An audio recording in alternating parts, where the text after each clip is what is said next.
He didn't run. That is the first thing to understand about William Henry Barry. When he walked into Bell Street Police Station on the evening of the 10th of February 1889, he was calm. His coat was buttoned. His hands, though the police would later wonder what had been on them, and when, were clean. He had something to confess. He sat down across from the duty officer, and he began, without preamble, to speak. What he described left the room in silence. Hello everyone. Before we start, please make sure to like and subscribe to the channel, and leave a comment with where you are watching from and what time it is there. Your support helps us bring you more stories like this. Now, let us begin. It was the evening of Sunday the 10th of February 1889 in the Scottish city of Dundee. A cold wind moved in from the Tay estuary, carrying with it the smell of river water and coal smoke, and the streets near Princess Street were largely empty at that hour, the gas lamps doing little against the pressing dark. Dundee was a city of industry, of jute mills and foundries, of narrow closes and crowded tenements, and the basement flat at 113 Princess Street was among the meanest of its dwellings. It sat below street level, accessible by a short flight of stone steps worn smooth by decades of use.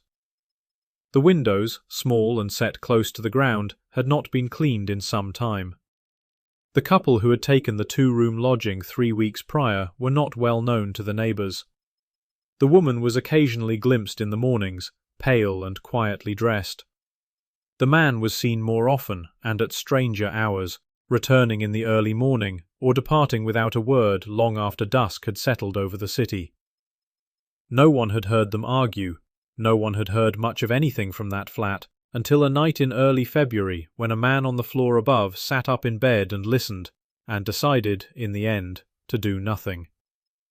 That decision, and dozens of others like it, made by ordinary people moving through their ordinary days, is what allowed this case to become what it became. Officer David Lamb descended those stone steps on the evening of the 10th. What he found inside would occupy the courts, the press, and the public imagination for months to come, and would raise a question that has never been entirely put to rest. Here is what we know about William Henry Barry before the night of the 10th of February. He was 29 years old. He was slight. He dressed with the care of a man who had once been better situated than he currently was. He had worked in London as a minor clerk in the employ of a merchant named James Martin, a man who would later travel to Dundee to give evidence against him. He had, in April of 1888, married a woman named Ellen Elliot at a parish church in Bromley. She was 32. By most accounts she was quiet, and she did not complain to anyone about her circumstances, which were difficult. He had beaten her before. The landlady, Elizabeth Haynes, had thrown them both out of her lodgings 5 days after the wedding, following an incident with a knife that left Ellen bleeding and Barry unmoved. That was 10 months before Princess Street. Ellen did not leave him.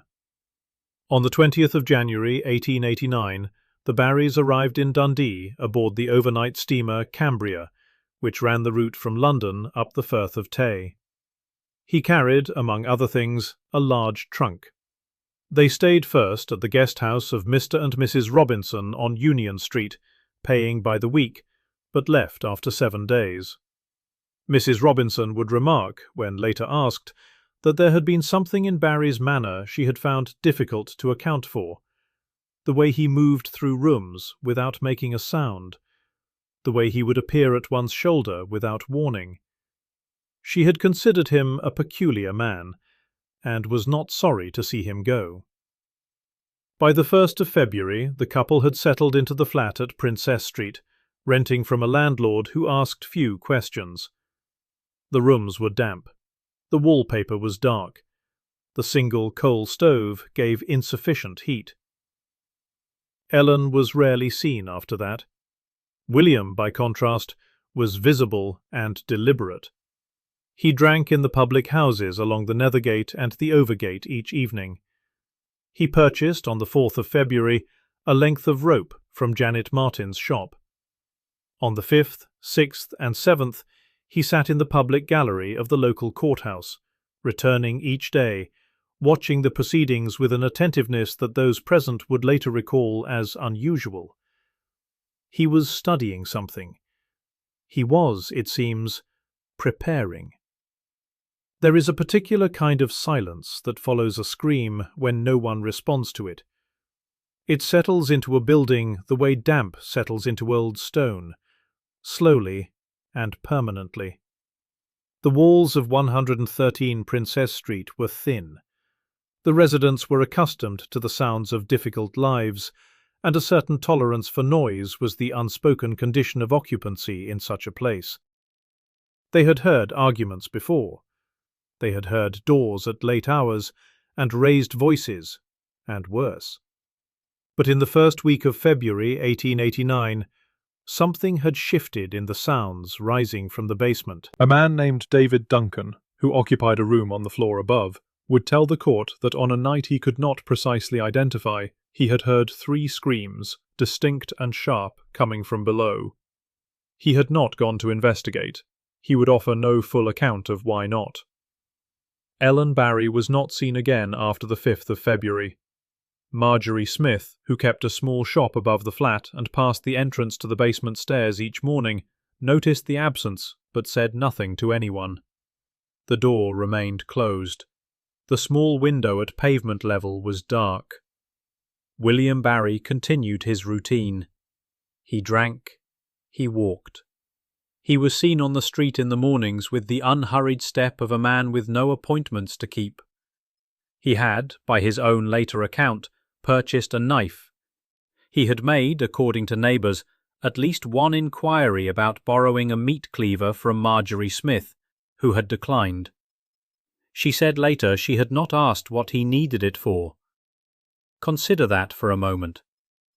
A neighbour is asked to lend a cleaver to a man whose wife has not been seen in days. And the question of why he needs it does not arise. On the morning of Sunday, the 10th of February, Barry woke, or said he woke, to find his wife on the floor of the flat with a length of rope around her neck. What he did next, and in what order and for what purpose, would be a matter of considerable dispute before the court at Dundee.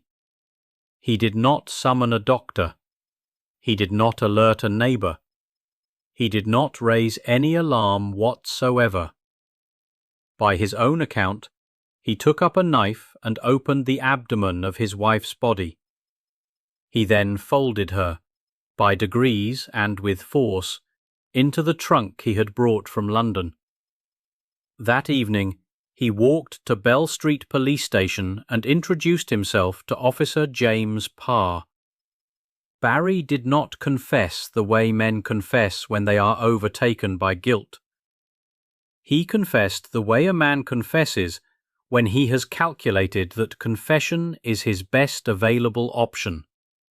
He delivered his statement to Officer Parr in a steady voice, without visible distress, as though reading from a document he had already reviewed. He said his name was William Henry Barry.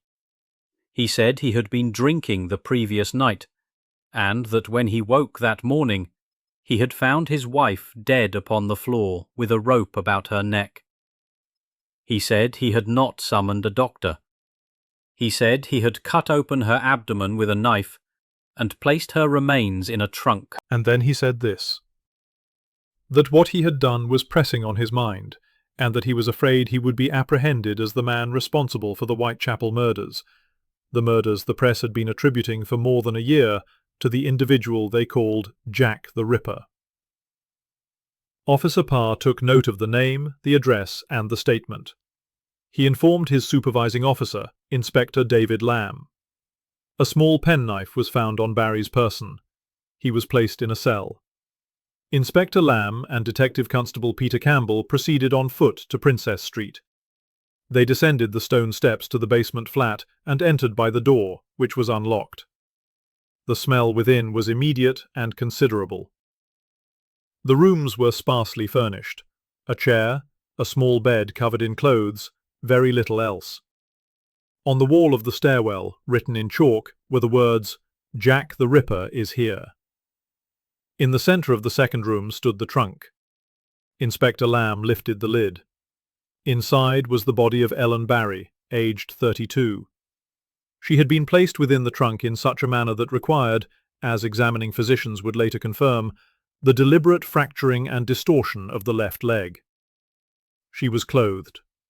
Alongside her in the trunk were several books and items of clothing, placed there as if in an attempt at arrangement or concealment, or both. A wound to the abdomen was plainly visible. The rope was still present about the neck. By 9 o'clock that evening, the flat was sealed. 2 physicians, Dr. Templeman and Dr. Stoker, were summoned to the premises. The examination began. And what they found in that basement room was about to complicate everything.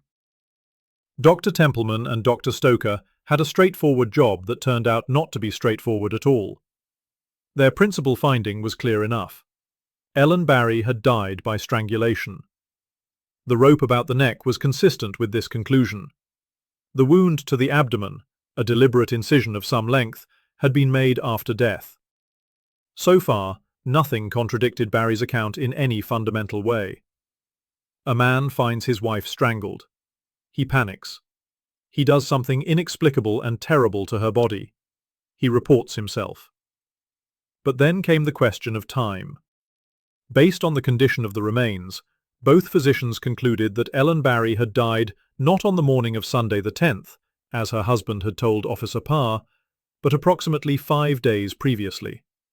That is to say, on or around the 5th of February, the day she was last seen alive, the day the screams were heard. 5 days. Barry had been living in that flat with his wife's body in the trunk for 5 days. He had been drinking in the public houses along the Nethergate. He had been seen on the street in the mornings, walking with unhurried steps. He had, apparently, continued to exist in the ordinary way, while what remained of Ellen Barry lay folded in a wooden box in the next room. The abdominal wounds bore, in their general character, a resemblance to injuries described in press accounts of the Whitechapel murders, a detail that was noted formally in the medical report, and that would prove to be of considerable public interest in the weeks to come. The chalk inscriptions on the stairwell wall, "Jack the Ripper is at the back of the door," "Jack the Ripper is in the cellar," were photographed and preserved. The police concluded they had likely been present before the Barrys' arrival. They were not certain. They would never be entirely certain of anything about William Barry. If you are finding this case as compelling as we are, please take a moment to like this video and subscribe to the channel. It truly helps us continue researching and bringing these forgotten stories to light. We read every comment, so do leave your thoughts on this remarkable and troubling case below. Now, let us continue. If you are finding this case as compelling as we are, please take a moment to like this video and subscribe to the channel. It truly helps us continue researching and bringing these forgotten stories to light. We read every comment, so do leave your thoughts on this remarkable and troubling case below. Now, let us continue. On the morning of the 11th of February, Inspector Lamb returned to Bell Street Station. The charge was formally read to William Henry Barry, that he had, on or about the 5th day of February, willfully murdered his wife, Ellen Barry, at the premises known as 113 Princess Street in the city of Dundee. Barry offered no immediate statement. He was remanded into custody and conveyed to prison. The evidence was sealed, transported, and catalogued. The trial date was set for the 29th of March. The trial of William Henry Barry opened at the High Court of Justiciary sitting in Dundee on the 29th of March, 1889, before Lord Young.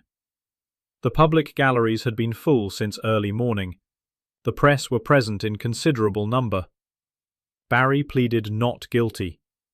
His defence was not that he was innocent of all involvement. It could hardly be, given what he had described at Bell Street Police Station, but that he could not say with certainty whether he had been responsible for his wife's death. He had been drinking, he said, and had woken to find her dead. He had opened her abdomen in confusion and fear. He had concealed her because he was afraid of being accused of being Jack the Ripper. It was a defense that required the jury to believe a great many things simultaneously. They would have to believe that Ellen Barry had strangled herself, or been strangled by someone other than the man she lived alone with. They would have to believe that her husband had then mutilated her body purely out of panic, in a manner that happened to resemble the Whitechapel murders he claimed to fear being associated with. And they would have to ignore what had been established about his behaviour in the 5 days following her death. The prosecution called the witnesses who had observed that behaviour in detail. Ellen's sister, Margaret Courtney, described the marriage. Barry's former employer, James Martin, described violence he had personally witnessed directed at Ellen. Elizabeth Haynes recounted the incident with the knife 5 days after the wedding.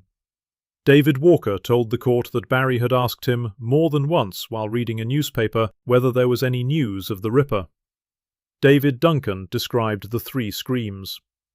The defence engaged Dr. David Lennox, a surgeon, who testified that Ellen had died by her own hand. The police, unsatisfied, ordered a 3rd post-mortem from the eminent Dr. Henry Littlejohn, who concluded murder, though he could not settle whether the mutilations had occurred before or after death. The proceedings lasted 13 hours. At 5 minutes past 10 in the evening, the 15-man jury retired. They returned after 25 minutes with a guilty verdict and a recommendation of mercy, citing the conflicting medical evidence. Lord Young sent them back. They returned 5 minutes later. The recommendation for mercy had been withdrawn. The verdict was unanimous. Lord Young sentenced William Henry Barry to death. The question that the newspapers could not let go of was not whether Barry had killed his wife. The jury had settled that. The question was whether he had killed anyone else. Since Barry's arrest, the Dundee and Edinburgh press had been pursuing the Ripper connection with considerable energy. The wounds on Ellen's body, the chalk inscriptions, the proximity of the Barrys' former London lodgings in Bow to the streets of Whitechapel, the timing of their departure from London following the autumn of 1888, when the murders had been at their most frequent. One correspondent wrote that Ellen Barry had perhaps known too much and had been removed before she could speak. Another reported, without attribution, that Barry had as good as confessed to being the Ripper in his initial statement to Officer Parr. Neither claim was verifiable. Both were widely reprinted. On the 1st of April, Barry's legal representatives petitioned Lord Lothian, the Secretary of State for Scotland, for clemency. They argued that the conflicting medical testimony constituted grounds for commuting the sentence to life imprisonment. They further noted that Barry's mother had died in the Worcester County Pauper Asylum in 1864, and that his behaviour in the period following his wife's death had been, at the very least, irregular. Grounds, they said, for questioning his soundness of mind. The petition was considered. No reprieve was granted. Shortly before his execution, William Henry Barry admitted to the killing of his wife. On the 22nd of April, 1889, he composed a written confession, which he requested be withheld until after his death. The execution was set for the 24th of April. More than 5,000 people gathered outside the prison at Dundee that morning, in the early morning cold, waiting for the hoisting of the black flag. As Barry was led toward the scaffold, he turned to the hangman, a man named James Berry who shared his surname, and said, with a calm that those present would long remember, "I suppose you think you were clever to hang me?" At 8 o'clock in the morning, William Henry Barry was hanged. It was said afterward that detectives had attended from London to observe the execution, and that when the hangman asked whether he thought he had hanged Jack the Ripper, they replied that they were quite satisfied. That there would be no more Whitechapel crimes. 3 months later, a woman named Alice Mackenzie was found murdered in Castle Alley, just off Whitechapel High Street. Whether she was a victim of the same hand has never been established. Whether William Henry Barry was the man the press had named has never been established either. The confession he wrote before he died was opened only after the black flag came down over Dundee. What it contained Beyond the admission already known, the record does not fully show. The trunk was taken into evidence and does not appear again in the documents. The basement flat at 113 Princess Street was re-let before the summer. The chalk on the wall was, at some point, painted over. Some questions stay open, not because the evidence is insufficient, but because the man at the centre of them chose, at every turn, to give just enough, and never more.